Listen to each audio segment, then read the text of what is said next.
People won't believe this, is that I had a deathly fear of public speaking. And anytime I tell people, there's absolutely no way, Larry, that you had a fear of public speaking. It was so bad. I would say no to anything that asked me to, or anyone who asked me to speak publicly. And I remember being in church, or so, grade 12 to university age, and maybe beginning your career. And this college and career was, they were going to take the church service and lead it. And so the organizer, the leader of this college and career group at church, asked me to read the announcements. I said, no way. I couldn't read them. And so I remember standing at the back of the church, and a high school girl went up and she read the announcements because I was too scared to read the announcements. And that was very humbling. And I remember kicking myself and angry at myself for being such a coward. And I kind of vowed to myself that I would not say no to leadership opportunities because I was scared. And I had to say yes. And so I had opportunities that came up, and I would say yes. Welcome to McStay on What Matters with Sean McStay. Conversations with people who think clearly about the work that matters. Welcome everybody to this week's episode of McStay on What Matters. This week I am very happy to have with me Larry Clay. Larry Clay runs Clay Construction, which is a custom home builder in the Greater Vancouver area, and is very active in the construction industry with work all throughout Canada, really. So, Larry, welcome to the show. Wonderful. Thanks, Sean. Great to be on your show. Yeah. So maybe for people who don't know you, who are watching, tell us a little bit about yourself. Well, I'm married with 6 kids. I guess that's probably the most important part. Used to be a teacher for 17 years. Love that. And with a big family and a teacher's wage, I was always doing construction on the side, eventually building houses. While I was teaching, I had friends ask me to build houses, did some spec houses. Eventually, in 2004, I had 8 houses to build, and I'm still teaching. So spring break, I had to let the principal know that I'm going to be moving on and trying this venture with 6 kids and leaving a secure income with medical and dental and retirement, and to pursue my dream. I look back and I remember thinking, do I want to be in my 70s on a rocking chair in the front porch, thinking about my life, thinking, Larry, yes, you were a teacher until 65, you played it safe. And it just was not me. And I would rather have tried and failed than wondered if I could have made it as a builder. So that's really what got me started. Interesting. So what did you teach when you were a teacher? Well, my love was phys ed. I would, as a kid, that was my dream, was to every sport. I was going to be world champion, Olympic champion. Didn't do any of it. Didn't even come close. But I love sports. And I ended up teaching phys ed for 10 years. And eventually that moved into also teaching mechanics at the school, high school math, English, Bible, at a local Christian school here in Langley. So absolutely loved it. Loved the kids, loved being at the school, loved my life as a teacher. Just with a big family, I needed to find ways to make money. Yeah, no, I totally get that. So you moved from being a teacher to building homes, but also not just building homes, running your own business, building homes. How was that transition? I would imagine not easy. No, it's yeah, it's not easy at all. When I look at the highs and the lows, there's certainly been a lot more highs than lows, but some of the lows we've experienced have been enough to take people out for good, out of the business. So we survived. We've survived them, and some pretty crazy situations. I don't know if you want to hear them now or. No, I mean, definitely. I mean, I can imagine throughout the years. I mean, you've been building a lot of homes. How many homes? Do you know how many homes you've built now? I've lost track, but they're not track homes, production homes. They're uniquely different in size and complexity. So over 100 anyways, but every house is just very, very different, unique with clients that that come to you right from the beginning, and you help design and you with a budget, and your job is to lead them through, and ideally is be on time, on budget, great quality with great communication. They get exactly what they want for the price they want when they want it. That's the ideal. Doesn't always work out that way, and but that's what you aim for.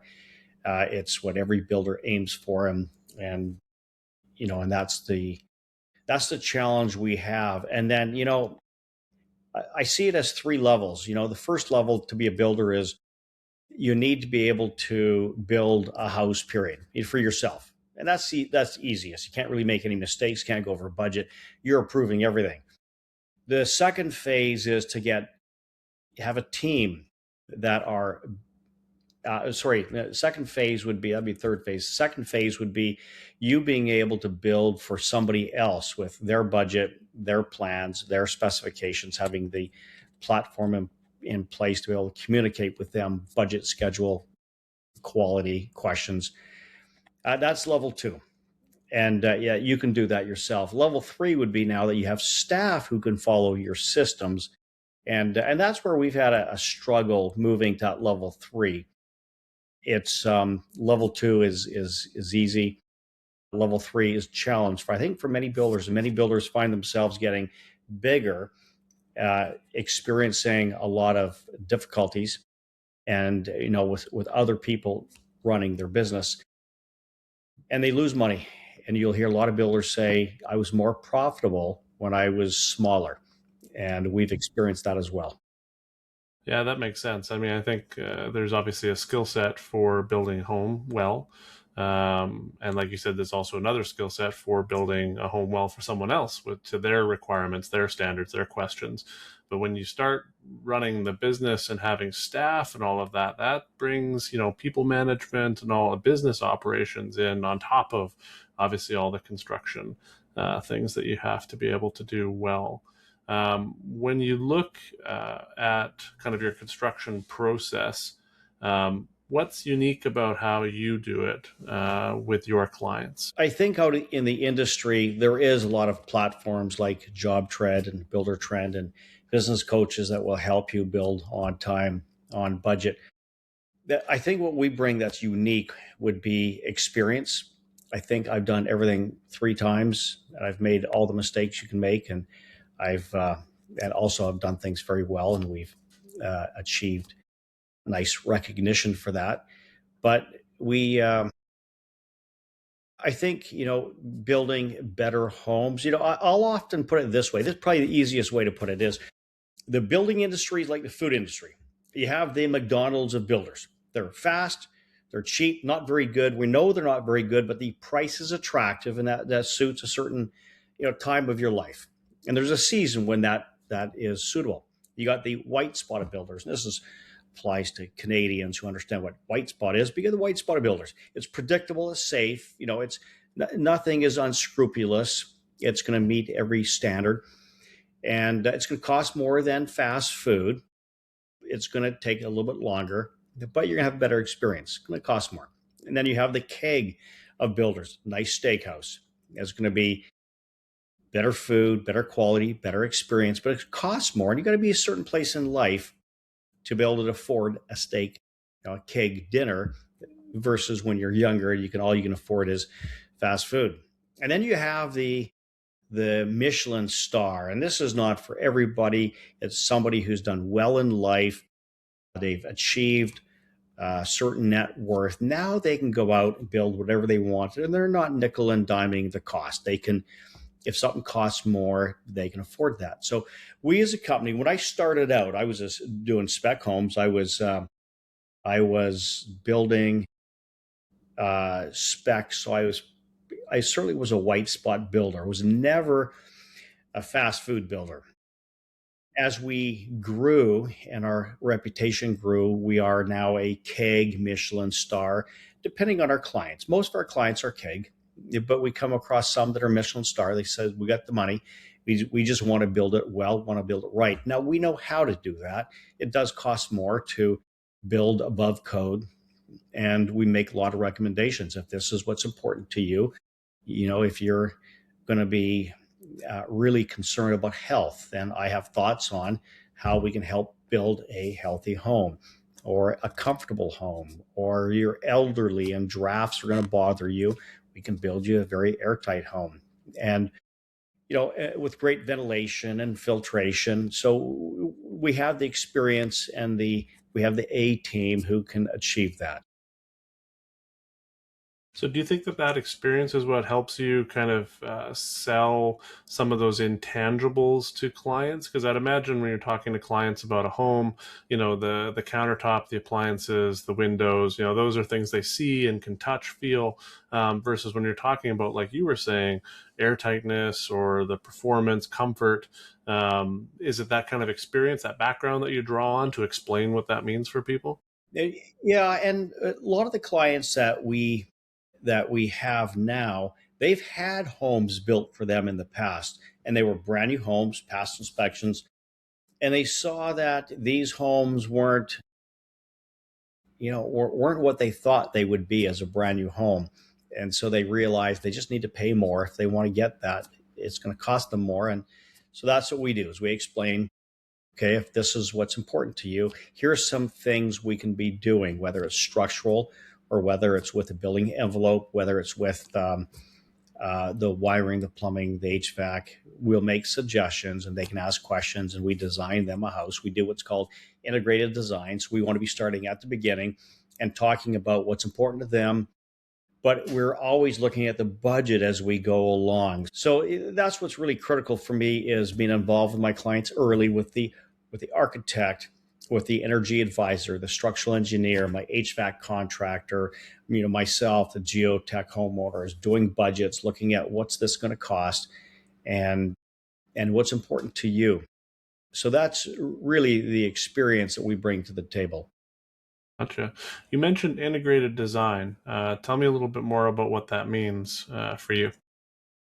Integrated design means being at the table with the architect, the interior designer, the all the engineers, consultants, energy advisors, and we weigh on them. Okay, well, how are we going to heat this place? Well, we're going to have to run ducting, under the joist. Okay, well, it's going to be drops. Is that satisfactory? My clients say there's under no circumstances can we have drops. Now we have to start looking at some other options. And does that change the floor structure? Does it change the air tightness level, the windows we choose? That's the approach that we take, is we try to, that way we get to the end within their budget, but with them spending the money where they see value. Okay. So you have this, you have your company where you're doing these buildings, but you're also very involved in the industry as a whole through CHBA and different other organizations. What made you want to get involved with kind of these industry associations? Yeah, I think just partly my character. I've always looked for leadership, right from when I was a teacher. I looked for areas to be a leader. One of the problems I face, one of the challenges, people won't believe this, is that I had a deathly fear of public speaking. And anytime I tell people, he says, absolutely no way, Larry, that you had a fear of public speaking. It was so bad. I would say no to anything that asked me to, or anyone who asked me to speak publicly. And I remember being in church as part of this college and career. So, grade 12 to university age and maybe beginning your career. And this college and career they were going to take the church service and lead it. And so the organizer, the leader of this college and career group at church, asked me to read the announcements. I said, no way. I couldn't read them. And so I remember standing at the back of the church, and a high school girl went up and she read the announcements because I was too scared to read the announcements. And that was very humbling. And I remember kicking myself and angry at myself for being such a coward. And I kind of vowed to myself that I would not I wouldn't say no to leadership opportunities because I was scared. And I had to say yes. And so I had opportunities that came up, and And I would say yes. And so I remember at, at the home building association level,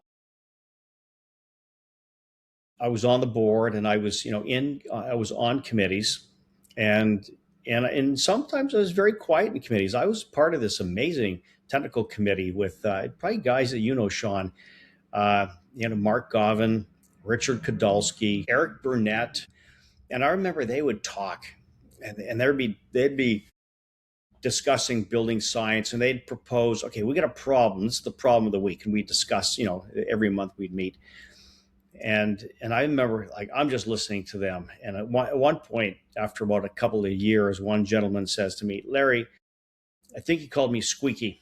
He says, because I make no noise. He says, Larry, you come here, but you don't say anything.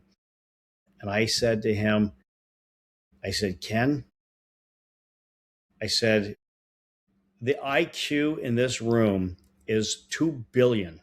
I am not going to open my mouth, water it down to 1.5 billion. And so I just learned from you guys. And he was kind and gracious. He says, Larry, we're just engineers and architects, but you're the one who has to apply this. And so I appreciated that. I remember actually one time this group of extremely intelligent men who were into the building science, and they had a problem they couldn't figure out, and it went back and forth. And there was this old guy sitting in the room. He was like me. He never spoke, and I remember he put his hand up and his finger up, and the whole room got quiet. And I thought, wow, they deferred to him, and I could tell they all respected him. And he started to speak and explain and give the answer. I was like, who is that guy? Well, that was Eric Burnett. Or Eric Burnett was a mentor to like Joe Stieberk, John Straub, an amazing man, and it was an honor to be in the same room with this gentleman. So yes, that's Eric Burnett. So that was, I was in the committee. Eventually, I chaired the committee, and I chaired it for a number of years. Then I chaired the Education Training Committee, was asked to be on the board. And after a few years, they asked if I would chair the board. That's when the fear come up. I went, no, I can't do this. That's public speaking. There's no way. So I said yes. I had to say yes. I made that vow to myself. And so I immediately joined Toastmasters to fight this fear. And I made public speaking a strength. Eventually, I was on the executive board provincially and quickly jumped national. They had an opening and they needed someone from BC to be on the executive board. And so that was a 6-year commitment. You start off as a presidential appointee, and you try it for a year, see if you like it. Then if you like it, then you give a speech against anybody else who might be interested in moving on. And if you get voted in, you then become second vice in year 2, second vice in year 3, first vice in year 4, president year 5, past president year 6. So that's the route. I remember when they asked if I'd be interested, I was like, no, that's public speaking. This is to big groups. And the fear rose again, but I said I had to do it. And I got to tell you, that was absolutely the best year I ever had. It was flying around, speaking, meeting great builders, great members of our home building association. And so absolutely loved it. Huge honor. And again, but it was fighting that fear. And it's not a fear anymore, but it certainly was something I had to battle over and over. Yeah, I mean, that's amazing. And it's a great story because anyone who knows you more recently sees your LinkedIn videos, all the stuff that you do. I mean, you're super outgoing, very animated. You're always talking extremely well. So obviously the Toastmasters and all the practices paid off. But you've said a few times now, a couple things like making the leap from being a teacher to building, and then, making the leap to being more involved in this big national organization, that the fear has come up. I'm sure there's other areas you can think of too where that fear has come up. How do you find kind of the conviction to take the first step when you feel that fear? Yeah, just say yes. Just do it and figure it out later. Kind of like what Crocodile Dundee said, bite off more than you can chew, and then chew like crazy. So pretty much I just jump in and figure it out. Yeah, that makes a lot of sense. I know CHBA National has a big focus on affordability. That's an important topic right across the country these days. Maybe can you speak a bit to that? Sure, yeah. And it's a great focus. I often find myself caught in the middle between building these high performance KEG Michelin star homes. And yet on the other side, we have this need for affordability. I have 6 kids who are trying to get in and they can't afford to get in. I remember at one point I was asked to model a house in Vancouver, and what would it cost to hit to the different step level, step 1, 2, 3, 4, and 5, which was considered passive net zero. So I modeled the house and I did it through Einer and E3, and we calculated the cost to hit step 1 and 2 and all the way to 5. And it was, at the time, it was $48,000 to hit step 5. And I was talking to Greg Hussey, who was the treasurer for the National Home Building Association, and he builds out in Newfoundland. So I was just talking with him about it, and he says, I said, yeah, step 5 is $48,000. We've done the modeling and figured it out. And he goes, Larry, there is absolutely no way that's going to fly here in Newfoundland. I was a little confused. I said, why? Like, it's only $48,000. And he says, Larry, I sell my house and lot for $220,000. I went, holy cow! Like, I don't know how you do it. And then I was telling the story to Eric Denowden, probably within the same conference, and he says, Larry, the same thing here in Ontario. I sell my houses $290,000 for house and lot. And I went, wow, we must have towns in British Columbia that are the same way, that they're not selling them for $1 million to $2 million. They're selling them for, the build costs. This affordability is something that we do have to take seriously, because this affects most of Canada. So how do you build high performance and protect the affordability? We have found that air tightness is really the low-hanging fruit. Just focus on air tightness. We've had success with a self-adhered vapor open membrane on the outside, and I've been surprised how easily it is to hit these air tightness targets without having to worry about poly on the inside. So we've eliminated poly, don't like using it. And so that's where we're having success. But I also think back to when I started building and I was trying to sell high performance. And I remember sitting down with a couple and they'd say, I said, well, you can upgrade these windows. And they'd say, well, what's the payback? I said, well, these windows are going to be 6 years. And then we'd talk about air tightness, and we can make it airtight, and it's going to cost you, payback is going to be 8 years. And then you have more insulation, and it would be between 5 to 12 years. And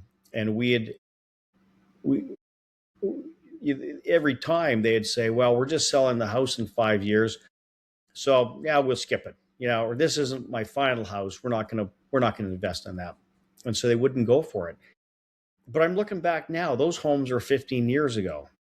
And had we gone ahead and just built them a better home, more efficient, more airtight, the new homeowners would be enjoying lower utility bills, a healthier, comfortable home, and probably one that would last longer with less issues in the wall assembly. So had we just gone ahead and done it,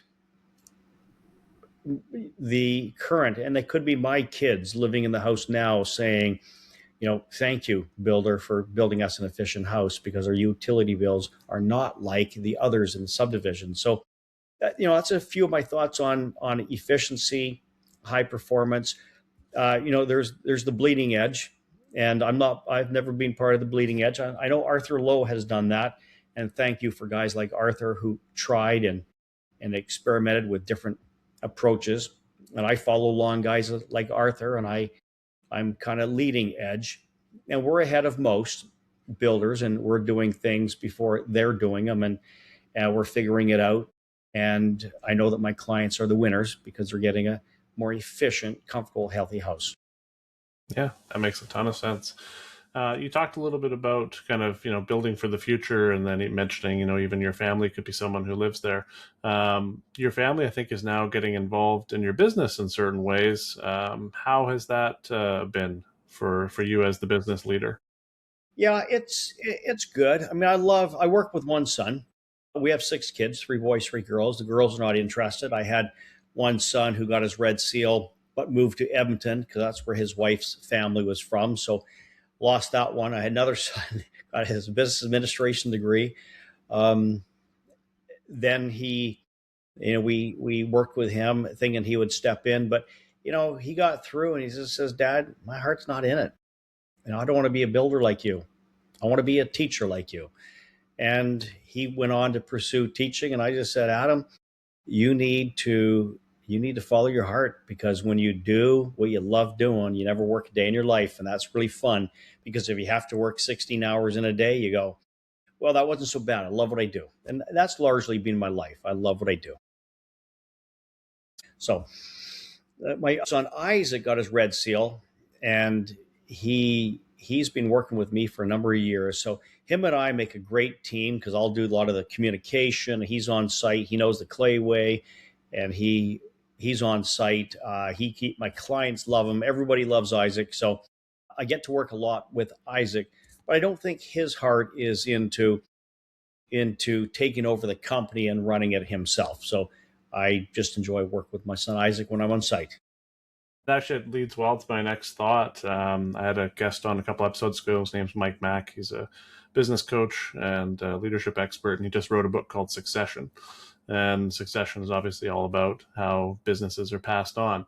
You talked about the clay way. Have you put much thought into kind of the succession side of your business, what it might look like for someone else to be building the clay way? Yeah, I'm getting to the point where I have to be thinking about those things. I think I'm perfectly fine to do this another 10 years, and I love what I do. But getting the systems, and we're using a business coach called Highspire, and they're helping us get to the point of having a self-managed company. They've been fantastic. So when it runs on its own, where it just needs me to poke my nose in occasionally, that's a good place to be. But it's only a win if my clients are thrilled, if I'm making money. If I'm not doing those two, I don't want to be a self-managed company. It's not worth it. Gotcha. So as we get towards the end of the episode, I've got kind of a final question. You talked about how you build homes that are healthy, durable, and that they last. What have you learned about building a life the same way? And like, what do you want your grandkids to remember? Well, you're talking about legacy. Here's what's really important. I learned a lesson. I used to wrestle at University of Alberta, and so we had a bit of a reunion with the guys. They had the Olympic trials there last winter, and I see my old coach John Barry, 6-time national champion, and so we get chatting, and but nobody else is coming up to him. And I said to John, John, does anybody here know who you are? And he goes, nope. And I said, that's weird. You're a bigger legend than everybody else in this room. And he goes, I know. But it really struck me how quickly you're forgotten, and how quickly I will be forgotten in the industry. Even though we've won great awards, I've had great leadership opportunities, and I know some amazing individuals in the industry. It won't be long before I'm forgotten. But in my family, where I impart our faith, our values, our work ethic, that is going to be what is going to be my legacy. That's really important to me. So I've been very intentional. In fact, I even wrote a letter to my kids, my son-in-law, and I just said, you got to be intentional if you want to have a legacy. You want to have a strong marriage. You want a great relationship with your kids. You want to be healthy. You want to have some kind of influence, but influence not that I've accomplished a lot, but I've had a positive influence on the people in my life. You want to be financially strong. And my father-in-law is a great example. Roger Cannon, he lived a life that way. And I said to him yesterday, I said, the legacy that you've established with your kids and your many grandkids. I think he has 20 some grandkids and have even more great grandkids. But he did it well and he did it right. But this intentionality starts when you're 20. It doesn't start when you're 60 and you say, I think I better start. No, that started early on by keeping your marriage together and having a marriage that your kids look at you and say, wow, I want to have mom and dad have. You want to live a life of generosity. So when you're younger, you don't have money, you have time. So help people out, help them move, help those who maybe, you got the time, you got the muscle, you got the energy. And as you get older, money comes easier and the muscle and the energy maybe not so much, but you got the money. So you be generous. So living a life of generosity with those in your life, those you know and those you don't know, I think is a great legacy to be establishing. But be intentional. This starts when you're 20, not when you're 60. Yeah, that intentionality is really key. I like that.